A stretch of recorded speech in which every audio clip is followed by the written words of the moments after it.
నమస్తే. నేను సిరి. ఎట్టకేలకు 'పుష్ప 2' అయితే రిలీజ్ అయిపోయింది. ఇప్పుడు మాత్రం ఏంటంటే రిలీజ్ అయిన తర్వాత చాలా వరకి చాలా వాటి గురించి కూడా చర్చ జరుగుతుంది. అందులో ఒకటేంటంటే 'దేవర వర్సెస్ పుష్ప 2' అని చెప్పేసి ఒక చర్చ అయితే స్టార్ట్ అయిపోయింది. సో, అందులో ఉన్న అంశాలేంటి, ఇందులో ఉన్న అంశాలేంటి అని కొంచెం కంపేర్ చేసి కూడా చూస్తున్నారు. దానికి సంబంధించి ఇప్పుడు మనకు కొన్ని విషయాలు తెలియజేయడానికి ఇప్పుడు మనతో పాటు ఉన్నారు ప్రముఖ సీనియర్ జర్నలిస్ట్ యజ్ఞమూర్తి గారు. నమస్కారం సార్. నమస్తే సిరి. సార్, ఇప్పుడు చూస్తుంటే 'దేవర వర్సెస్ పుష్ప 2' ఎందుకంటే సినిమా రిలీజ్ అయిన తర్వాత ఇప్పుడు ఇది ఒక కొత్త చర్చ స్టార్ట్ అయిపోయింది. అండ్ ఇందులో ఏంటంటే కంపారిజన్ చేస్తున్నారు. అందులో ఉన్న అంశాలేంటి, ఇందులో ఉన్న అంశాలేంటి, ఇందులో లేనివి ఇందులో ఉన్నవి ఏంటి అని కూడా మాట్లాడుతున్నారు. సో, దాని మీద మీ అభిప్రాయం ఏంటి సార్? సో నిజంగా చెప్పాలంటే దీన్ని 'పుష్ప 2' వర్సెస్ 'దేవర' అని చెప్పాలి. ఎందుకంటే ఫస్ట్ రిలీజ్ అయిన సినిమా ఇప్పుడు లేటెస్ట్గా 'పుష్ప 2' కాబట్టి ఇప్పుడు ఫోకస్ అంతా కూడా 'పుష్ప 2'. 'పుష్ప 2' మేనియా నడుస్తూ ఉంది. సో ఇదే సందర్భంలో 'పుష్ప 2' సినిమా చూసిన వాళ్ళు కొంతమంది ఇప్పుడు దేవర్లో ఉన్నటువంటి అంశాలని 'పుష్ప 2'లో అంశాలని పోల్చి చూస్తున్నారు. కామన్గా కొన్ని అంశాలు కనిపిస్తున్నాయి అని చెప్పేసి వాటి గురించి మాట్లాడుతున్నారు. అలాగే 'దేవర' ఒక స్థాయికి వచ్చి ఆగిపోయింది. సో ఇప్పుడు కానీ 'పుష్ప 2' అనేది ఇంకో రేంజ్కి వెళ్ళబోతూ ఉంది. దానికి కారణం ఏంటి అంటే 'పుష్పలో' లేనటువంటి కొన్ని, సో అక్కడ మైనస్గా ఉన్నటువంటి ఇక్కడ ఏవి ప్లస్గా మారినాయి ఈ సినిమా అంత బిగ్గర్ స్కేల్లో రావడానికి అనేది కూడా దాన్ని కొంతమంది విమర్శించి చెప్తూ ఉన్నారు. సో నాకు ప్రధానంగా ఇక్కడ రెండింటి మధ్య మొదట నేను పోలికల గురించే చెప్తా. అంటే సారూప్యతలు అంటాం, కంపారిజన్స్ ఏవైతే ఉన్నాయో. సో 'దేవర' సినిమా అంతా కూడా ఆ దేవర పాత్ర చుట్టూ దాని కేంద్రీకృతంగా సినిమా అంతా నడుస్తుంది. సో అలాగే ఆ సినిమాలో ప్రధానంగా అంటే శ్రీకాంత్ ఆ అమ్మాయి చెల్లెలు పెళ్లికి సంబంధించినటువంటి అంశం ఒక కీలకంగా ఉంటుంది. సో అదే సేమ్ ఇందులో కూడా 'పుష్ప 2'లో వస్తే అలాగే తన అన్న కూతురు కోసం, సో ఆ అమ్మాయి కోసం చేసేదంతా కూడా ఇతను ఏదైతే ఒక సినిమాకి టర్నింగ్ పాయింట్ అనుకుంటామో ఆ టర్నింగ్ పాయింట్ అనేది పుష్పరాజు అన్న కూతురుకు సంబంధించే ఉంటుంది ఇందులో. సో ఇది రెండిట్లో కూడా తెలియకుండానే, అంటే తన సొంత పిల్లలు కాకుండా మరొకరు, అంటే శ్రీకాంత్ని తన బ్రదర్గా భావిస్తాడు 'దేవర'. సో వాళ్ళ చెల్లెల్ని తన చెల్లెలుగా అనుకుంటాడు. అలా అక్కడ ఆ అమ్మాయి పెళ్లి కూడా తను డ్యాన్స్ చేయటం, ఆ పిల్ల కూడా వచ్చి డ్యాన్స్ చేస్తూ ఉంటే 'దేవర' వచ్చాడని చెప్పేసి ఆమె కూడా వచ్చి ఆమెకి కళ్ళు కనిపించవు. సో ఆమె డ్యాన్స్ వేయటం ఇదంతా కూడా ఒక కీలకమైనటువంటి అంశంగా ఉంటుంది. సో ఇక్కడ కూడా అది ఒక టర్నింగ్ పాయింట్ లాగా అవుతుంది. అక్కడే అతనికి ఎక్కువ మనకు తెలుసు కదా, అది తాగిస్తారు అతనికి, విలన్లు తాగించడం ఇదంతా కూడా. సో అలా ఒక కీలకమైనటువంటి అంశంగా అది ఉంటే, సేమ్ ఈ సినిమాలో కూడా 'పుష్ప 2'లో కూడా అన్నయ్య అజయ్ రోల్ చేశాడు. సో అజయ్ కూతురికి సంబంధించినటువంటి అంశం, సో ఆ అమ్మాయికి ఇతను ఎలా రక్షకుడుగా మారాడు, ఏం చేశాడు అనేది చాలా కీలకమైనటువంటి సినిమాకి ఒక టర్నింగ్ లాంటి, మొత్తానికి అల్టిమేట్ సెల్లింగ్ పాయింట్ అంటాం, యూఎస్పీ అంటాం. అలాంటిది ఇక్కడ కూడా అన్న కూతురు క్యారెక్టర్ ద్వారా అతను ఉండటం అనేది రెండింటికి సంబంధించినటువంటి ఒక ప్రధాన సారూప్యతగా మనకి కనిపిస్తుంది. అలాగే రెండిట్లోనూ కామన్గా కనిపించే అంశాలు కూడా, ఇంకొక అంశం ఏంటంటే యాక్షన్ ఎపిసోడ్లు. సో 'దేవర' కూడా ప్రధానంగా హైలైట్ అయినటువంటి విషయాల్లో అది యాక్షన్ ఎపిసోడ్స్ అనేవి కీలకంగా ఉంటాయి అందులో. ఈ సినిమాలో కూడా సో ప్రధానంగా ఓపెనింగ్ ఎపిసోడ్ ఏదైతే ఉందో, ఇంట్రడక్షన్ ఫైట్ ఉంటుంది. సో ఆ ఇంట్రడక్షన్ ఫైట్ కానివ్వండి, అలాగే సెకండ్ హాఫ్లో వచ్చే జాతర ఫైటు, అలాగే క్లైమాక్స్ ఫైట్, ఈ మూడు చాలా కీలకంగా ఉంటాయి. అలాగే ఇంకా చెప్పాలంటే ఎమోషనల్ బాగా క్యారీ చేయటం ఏదైతే ఉందో, ఆ ఎమోషనల్ క్యారీ చేసే విషయంలో రెండు కూడా కొంచెం వెనకబడినట్టే మనకి కనిపిస్తుంది. సో ఇది ప్రధానంగా మనకి పోలికలుగా చెప్పాలంటే మనం చెప్పుకునే అంశాలు. అదే ఇక అంటే అక్కడ లేనివి 'పుష్ప 2'లో ఉన్నది మేజర్గా ఏది అంటే ప్రధానంగా, సో అక్కడ హీరోయిన్ క్యారెక్టర్ ఏదైతే ఉందో మనం చూసాం 'దేవర'లో ప్రాధాన్యత ఉండదు. 'దేవర' భార్యకి ప్రాధాన్యత ఉండదు. అలాగే వరద, 'దేవర' కొడుకు వరద జోడీగా చేసినటువంటి జాన్వీ కపూర్ క్యారెక్టర్కి ప్రాధాన్యత ఎక్కువగా ఉండదు.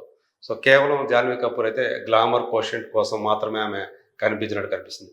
వేరే ఇక్కడికి వచ్చేటప్పటికి అసలు సినిమా కథని మొత్తం డ్రైవ్ చేసేదే ఇందులో పుష్పరాజు భార్యగా చేసినటువంటి శ్రీవల్లి పాత్ర.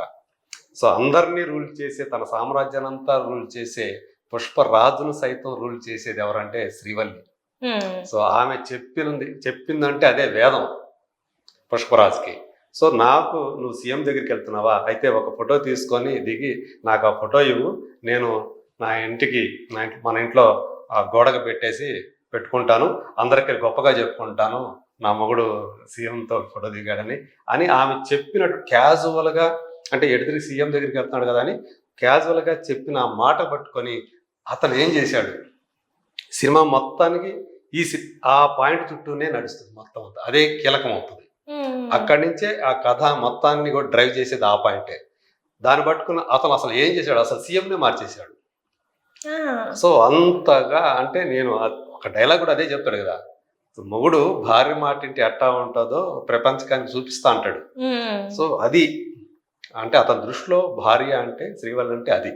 సో ఇట్లా ఆ పాత్రని బాగా హైలైట్ చేయటం అనేది సో ఈ సినిమాకి ఒక పెద్ద మేజర్ హైలైట్ అని చెప్పి నేను అనుకుంటున్నాను.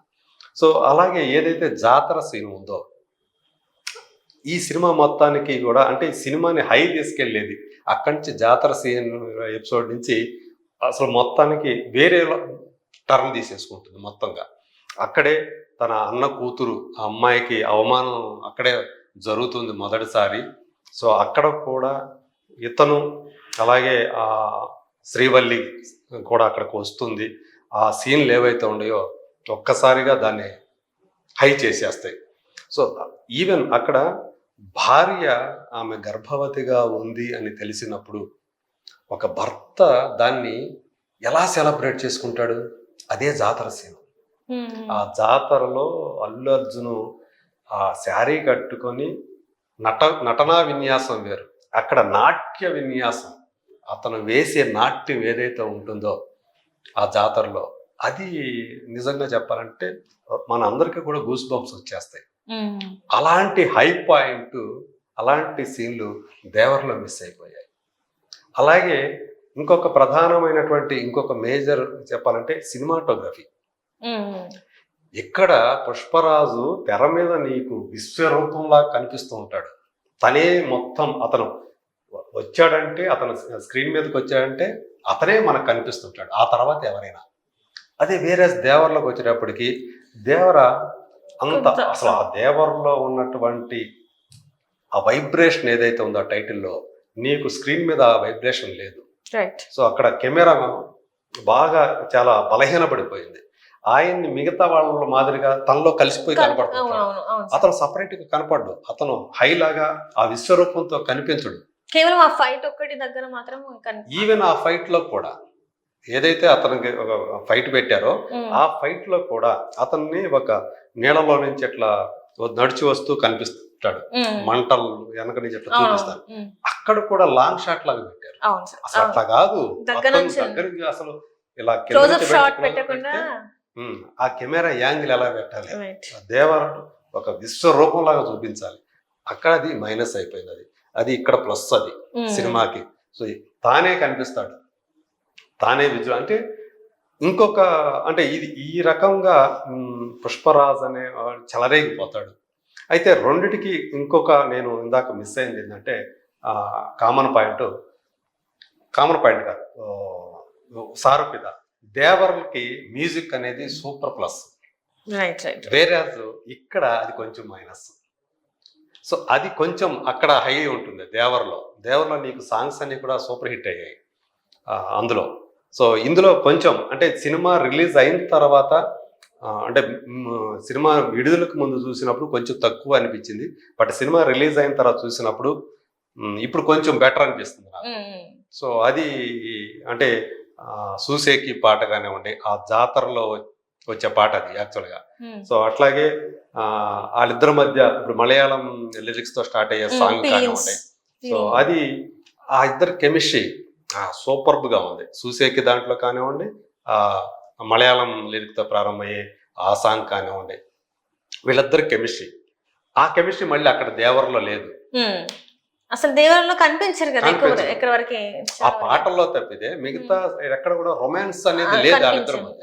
అది అక్కడ మైనస్ అయితే ఈ సినిమాకి ఇక్కడ అది పెద్ద Plus ప్లస్ అయింది. అయింది. రైట్ సో అలాగే అక్కడ స్పెషల్ సాంగ్ కూడా శ్రీలీల చేసినటువంటి స్పెషల్ సాంగ్ ఏదైతే ఉందో అది సినిమాలో చూసిన తర్వాత మనం లిరికల్ వీడియో చూసినప్పుడు పెద్దగా ఎఫెక్టివ్ గా అనిపించాల, కానీ సినిమాలో చూసినప్పుడు ఆ అమ్మాయి ఆ డాన్స్ చేసిన విధానం, అక్కడ ఆ యాంబియన్స్ ఏదైతే ఉందో అది సినిమాకి ఒక Plus ప్లస్ పాయింట్ లాగా అనిపిస్తుంది. సో ఇలాంటి సారూప్యతలు భేదాలు అని చెప్పుకోవచ్చు. అందుగురించే దేవర్ అనేది దానికి ఉన్నటువంటి ఆ లిమిటేషన్స్ కానివ్వండి, కొరటాల శివ చేసినటువంటి ఆ డైరెక్షన్ లోపాలు అనుకోవాలి, అంటే సినిమాటోగ్రాఫర్ని సరిగా ఉపయోగించుకోలేకపోయాడు. ఇక్కడ ఇతను మన దేశం పోలాండ్ వాసి అతను మిరోస్లావ్ అనే అతను, మిరోస్లావ్ క్యూబా బ్రోజెక్, అతను పోలాండ్ అతనిది, కానీ మన భాష కాకపోయినా అతను ఎంత బాగా సినిమాటోగ్రఫీ, ఈ సినిమాకి టెక్నికల్ గా మేజర్ ఎసెట్ సినిమాటోగ్రఫీ. రైట్. అందువల్ల ఈ రెండింటికి ఇప్పుడు సో అది ఎక్కడ ఫెయిల్ అయింది, ఇది అక్కడ సక్సెస్ అయింది. అందువల్లే ఈరోజు ఈ సినిమా అనేది మినిమం 1500 కోట్ల రేంజ్ ఈజీగా వెళ్తుందని చెప్పేసి విశ్లేషకులు అంచనా వేస్తూ ఉన్నారు. Right. Thank you so much sir. Thank you.